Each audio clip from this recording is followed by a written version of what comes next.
All of the wiring needs to be redone in this car because it's a hazard.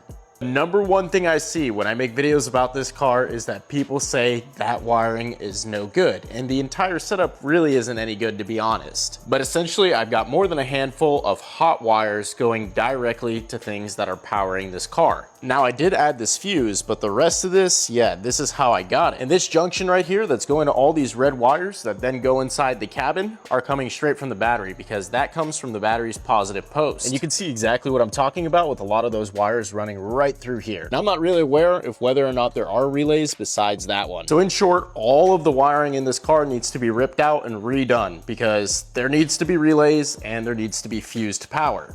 Wires are rated for a certain amperage based on their gauge or thickness, but what happens when you draw too many amps and don't have a fuse? I'll give you guys a hint.